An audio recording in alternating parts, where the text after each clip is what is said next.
پاکستان دنیا کی دوسری قوموں کے ساتھ اس دوڑ میں بہت تیزی سے آگے بھاگ رہا تھا. پھر دھاندلی کے ذریعے، اب یہ بات سب کو علم ہے، اس میں کوئی اب بات چھپی ہوئی نہیں، کہ بدترین دھاندلی کے ذریعے عمران نیازی کو اقتدار کی منصب پر زبردستی بٹھایا گیا. آپ جانتے ہیں RTS بند ہوا.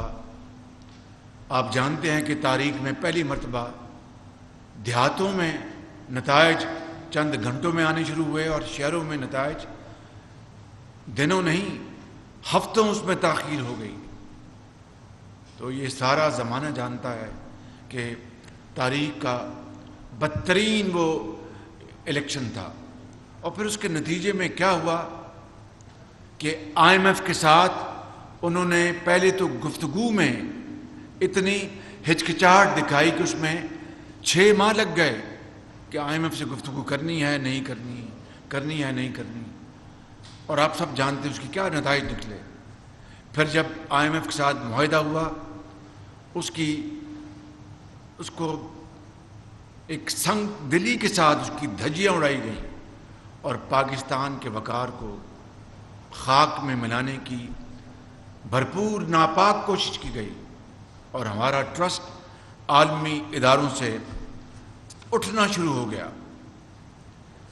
اور پھر آپ نے دیکھا کہ ضرور کووڈ آیا، اس میں کوئی شک نہیں، اس میں پوری دنیا میں کووڈ آیا اور اس سے ترقی کی جو رفتار اس میں کمی آئی، اس سے کوئی اختلاف نہیں. لیکن جو چیز کووڈ کے دوران حاصل کی جا سکتی تھی اس کو بھی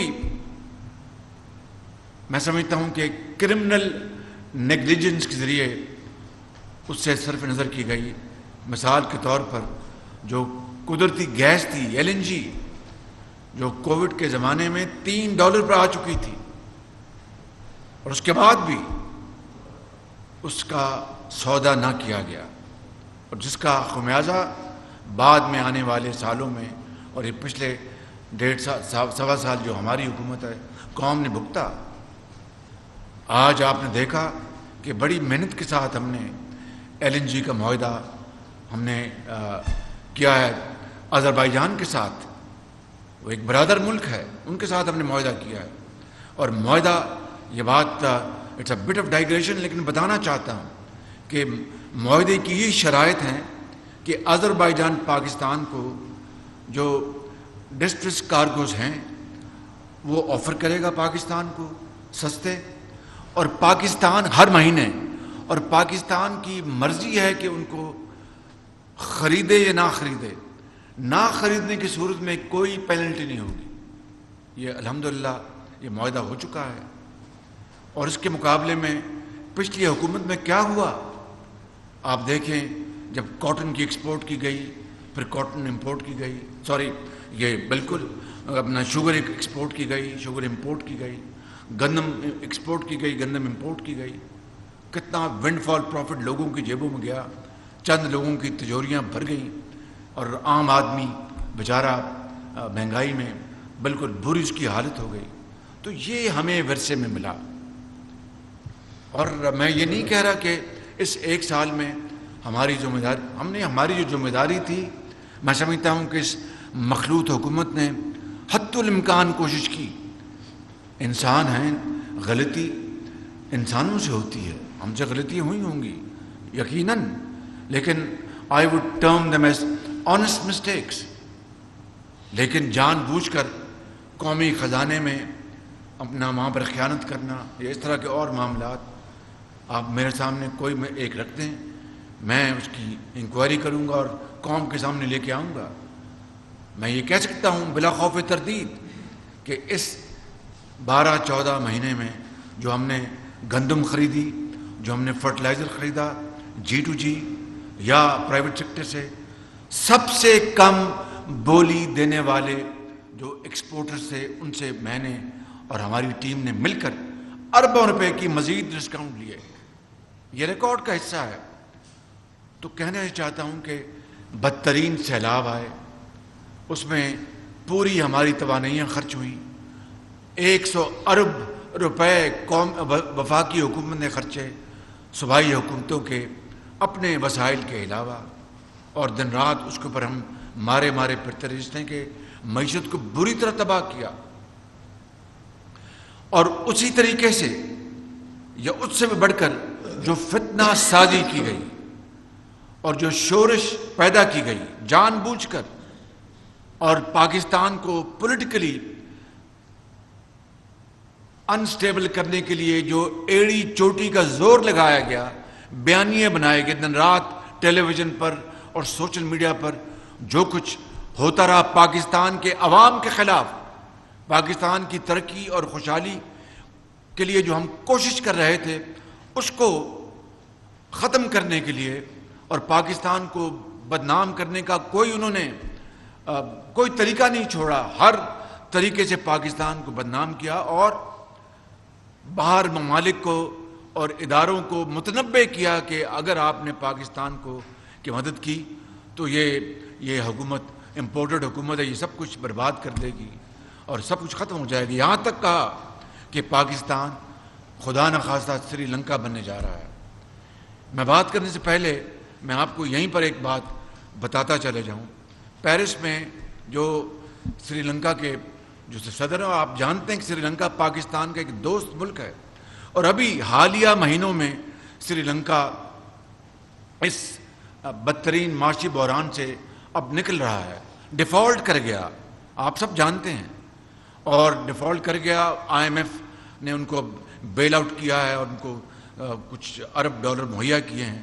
تو پیرس میں جو IMF کی جو MD تھی، ایک ہم کانفرنس میں موجود تھے تو وہ سری لنکا کے صدر رنیل جو ہیں منسنگے، وہ میرے پاس آئے، وکرم منسنگے، اور مجھے کہا کہ شہباز شریف صاحب وہ IMF کی MD بیٹھی ہیں، آپ کی ان کی ملاقاتیں ہو چکی ہیں، میں نے ایک اور میٹنگ کا انتظام کیا ہے. میں نے کہا آپ کی بہت مہربانی. وہ جو تھا کانفرنس کا سیشن وہ لمبا ہو گیا، تو جب ختم ہوئی تو IMF کی MD میرے پاس آئی کہنے کی کہ پرائم منسٹر مجھے اب پریس کانفرنس کرنی ہے اپنا ان کے ساتھ، تو مجھے جانا ہے، ہم کھڑے کھڑے بات کر لیتے ہیں.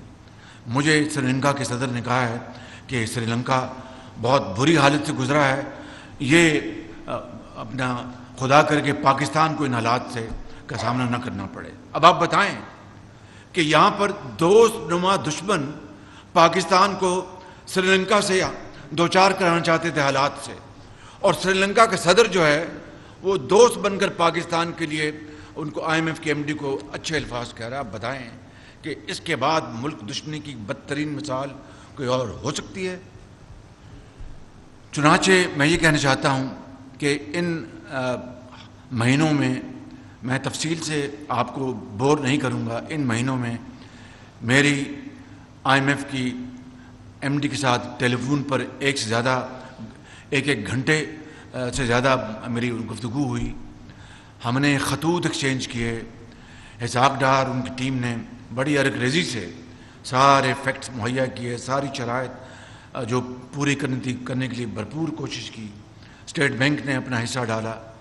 ہماری اس کولیشن حکومت کے جو متعلقہ ادارے ہیں انہوں نے پوری کنٹریبیوشن کی ہے، لیکن اس کے باوجود بھی بات نہیں بن رہی تھی. پھر پیرس میں میری ان سے MD IMF سے ملاقات ہوئی، بڑی بھرپور، جس میں محترمہ مریم اورنگزیب صاحبہ، سردار ایاز صادق اور شہری رحمان صاحبہ، ہماری جو MOS ہیں ڈاکٹر عائشہ پاشا وہ تھیں، سفیر تھے ہمارے فاطمی صاحب تھے. وہاں پر بڑی تفصیل سے ملاقات ہوئی. انہوں نے یہ مجھے کہا کہ پرائم منسٹر وقت بہت گزر گیا ہے، 30 جون اب چند دن رہ گئے ہیں، بہت مشکل ہے معاملات کو. میں نے ان سے کہا کہ دیکھیں ہم نے کون سی شرط آپ کی نہیں مانی، ہم نے ہر چیز حتی الامکان، ہم نے اپنا جو پولیٹیکل کیپٹل ہے جو اس کولیشن حکومت نے وہ اپنا داؤ پہ لگا دیا. نواز شریف صاحب نے اپنا سرمایہ داؤ پہ لگا دیا. میں نے میری پارٹی نے اور دوسری پارٹیاں جو کولیشن میں حصہ درجہ بدرجہ سب نے اپنا سرمایہ گوا لیا، صرف اس لیے کہ ہم پاکستان کو نہ صرف ڈیفالٹ نہ ہونے دیں، بلکہ پاکستان کی معاشی استحکام کے لیے کڑے اور کڑوے فیصلے ہم نے کیے۔ اب کون سی ایسی چیز ہے جو کہ باقی رہ گئی ہے؟ انہوں نے مجھے 2-3 چیزیں بتائیں۔ میں نے کہا آپ نہ فکر کریں، میں ابھی کوشش کرتا ہوں کہ میں اور بھی اس معاملے میں جہاں تک بڑھ سکتے ہیں بڑھیں۔ تو پھر انہوں نے کہا کہ دیکھیں $2 ارب کا جو ابھی بھی گیپ ہے، جو ہمارے $6 ارب کا انہوں نے گنایا تھا، $4 ارب الحمدللہ وہ میں آپ کو بتا دیتا ہوں، پہلے میں بتاتا ہوں، آج پھر بتا دیتا ہوں وہ کہاں سے آیا۔ $2 ارب کا ابھی بھی گیپ ہے، تو آپ دیکھیں اس کا کیا ہوگا۔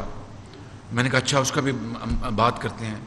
وہ جب میٹنگ ختم ہوئی میں نے اسحاق ڈار صاحب کو فون کیا، میں نے کہا مہربانی کریں، ان کو سیریس ڈاؤٹس تھے۔ میں نے کہا نہیں، ہم ایک آخری ایفرٹ کریں، یہ پاکستانی قوم کا معاملہ ہے، ہمارے مستقبل کا معاملہ ہے، ہم ایک آخری ایفرٹ کریں۔ اور ہم اس نے IMF نے میرے ساتھ بڑی سنجیدگی کے ساتھ گفتگو کی، اس میں کوئی شک نہیں۔ تو ہم اس میں کوشش کریں گے۔ اچھا جی، یہ مجھے بھائی جی کہتے ہیں کہ میں پوری کوشش کرتا ہوں۔ تو ان کی اور ان کی ٹیم نے وہ رات لگائی۔ اگلی رات میں آپ کو بتا دیتا ہوں، میں نے وہاں پہ مجھے پتہ چلا کہ اسلامک ڈیولپمنٹ بینک کے وہاں پر چیئرمین آئے ہوئے ہیں۔ تو میں نے ان کو اپنے سفیر کے ذریعے میسج دیا کانفرنس میں کہ میں ان سے ملاقات کرنا چاہتا ہوں، محمد سلیمان الجسر۔ اسلامک ڈیولپمنٹ بینک جس طرح آپ جانتے ہیں، اس میں سرمایہ اسلامی ملکوں کا ہے، اس کے بورڈ آف ڈائریکٹرز بھی اسلامی ممالک ہیں، اور یقیناً سعودی عرب کا حصہ بقدر جو ان کا بڑا اثر ہے اس کے اوپر۔ میں نے ان سے ملاقات کی، میں نے کہا کہ اس طرح کا معاملہ ہے، $2 بلین کا فرق ہے، تو میں نہیں چاہتا کہ آپ کے اوپر میں مزید بوجھ ڈالوں۔ آپ نے جنیوا میں آپ نے ہماری وہاں پر بڑی مدد کی یہ فلڈس کے لیے۔ تو ان کا آپ ہمارے بھائی ہیں، آپ یقین کریں وہ گئے اور $1 بلین کا انہوں نے وہاں پر اعلان کر دیا کہ ہم $1 بلین۔ مجھے اس کا انہوں نے مجھے بتایا کہ پرائم منسٹر صاحب یہ انہوں نے اسلامک ڈیولپمنٹ بینک نے کر دیا۔ دیکھیں اس طرح اللہ تعالیٰ نے یہ غیبی مدد کی ہے۔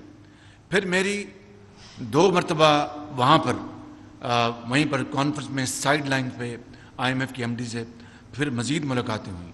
تو انہوں نے مجھے کہا کہ وزیر اعظم ہم نہیں چاہتے کہ پاکستان ڈیفالٹ کرے، ہم پوری کوشش کریں گے، اب آپ بھی آگے بڑھیں، ہم بھی آگے بڑھیں گے۔ قصہ کو تھا، میں یہ کہنا چاہتا ہوں میرے بھائیوں اور ہماری بہنیں بھی بیٹھے ہیں یہاں پر، کہ وہاں پر وہ آئس بریکنگ ہوئی، that was the turning point in Paris. اور اس کی پھر MD نے جب میں پاکستان واپس آیا 3 دن پہلے، تو صبح 4:30 بجے فجر کو میری ان سے آخری بات ہوئی ٹیلی فون پہ۔ تو انہوں نے کہا کہ الحمدللہ بہت چیزیں اب تیزی سے آگے بڑھی ہیں، اور پیرس کی ہماری میٹنگ جو تھی وہ ایک ٹرننگ پوائنٹ تھا۔ تو اس طرح الحمدللہ یہ آج میں کہہ سکتا ہوں کہ سٹاف لیول ایگریمنٹ ہو چکا، جو کہ یہ ایک بہت بڑی سیڑھی ہے بورڈ کے حوالے سے۔